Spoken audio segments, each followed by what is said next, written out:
justicia por mano propia, consultas al Señor o simplemente tomas decisiones apresuradas llevadas por tus emociones sin importar las consecuencias?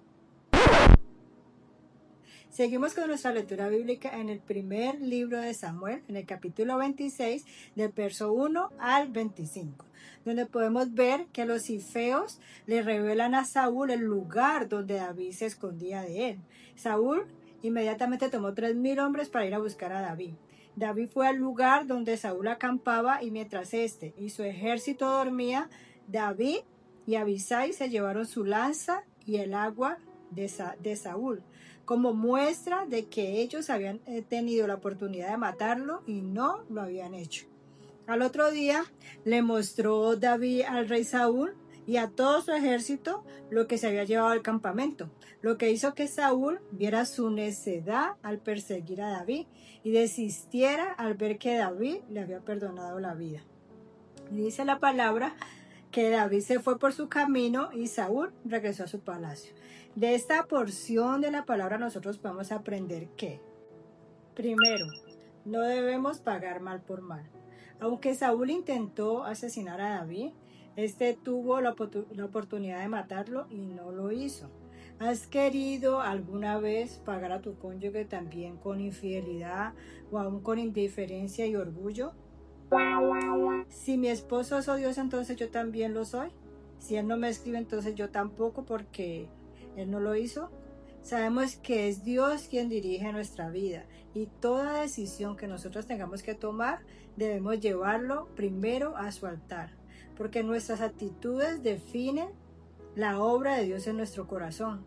Nosotros no debemos pagar con la misma moneda de indiferencia, de rechazo de nuestro cónyuge. Nosotros debemos revestirnos del amor de Dios y con su guía. Nosotros debemos saber y entender que la blanda respuesta calma la ira. No debemos caer en el juego de ver quién grita más o quién responde más fuerte o quién responde peor. Debemos ver a nuestro cónyuge con los ojos que el Señor lo ve. Eso nos ayuda a actuar con sabiduría, con mansedumbre, a responder con amor, a callar cuando, según la situación, a perdonar así el otro no lo merezca, y a nosotros actuar con humildad. Nosotros no debemos aplicar nuestra propia justicia, dejar todo en las manos del Señor y no hacernos las víctimas tampoco bajo ninguna circunstancia. Segundo punto, la desesperación no es buena consejera. En el versículo 19 dice David: porque me han arrojado hoy para que no tenga parte en la heredad de Jehová, diciendo ve y sirve a dioses ajenos. La presión de las dificultades nos pueden llevar a huir del proceso. David estaba tan cansado de esa situación que se veía tentado a huir a naciones paganas. Nosotros no debemos dejar que los problemas nos arrinconen, ni desesperarnos y tomar decisiones fuera de los planes y la voluntad que el Señor tiene para cada uno de nosotros.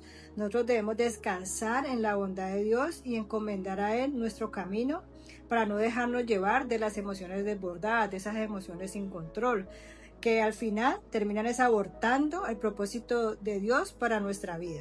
El tercer punto es el arrepentimiento, que debe ser real y genuino. No era la primera vez, como vimos en textos anteriores, que Saúl decía que estaba arrepentido por los atentados que había hecho en contra de David, y él volvía y lo hacía otra vez. El arrepentimiento requiere que nosotros nos apartemos totalmente del pecado. Dice la palabra en 2 Corintios 7:10, porque la tristeza que es según Dios produce arrepentimiento para salvación. Nosotros debemos orar para que la culpa en nuestro cónyuge se vuelva un arrepentimiento real, verdadero y genuino delante del Señor, y no un remordimiento que lo lleve a pecar de nuevo y que sea rompiendo con ese ciclo de pecados continuos. Después de hacer esta lectura, nosotros podemos ver que Saúl actuaba con amargura en la carne, actuaba con celos, con orgullo, con vanidad. ¿Has visto que algunas de estas emociones han dirigido tu vida? Algunas de estas emociones se pueden levantar por el mal comportamiento de nuestro esposo, pero nosotros no debemos caer en la tentación de dejar que estas emociones nos dominen y tomen el control de nuestras vidas. Más bien, nosotros debemos someterlas al Señor en obediencia. En contraste cómo actuaba Saúl, nosotros vemos cómo lo hacía David, el rey David. Este confiaba en Dios sin importar lo que veía. Nosotros así debemos hacerlo, debemos confiar en el Señor sin importar lo que nuestros ojos naturales vean. David obedecía al Señor de manera total, no parcial. David le consultaba todo lo que iba a hacer al Señor.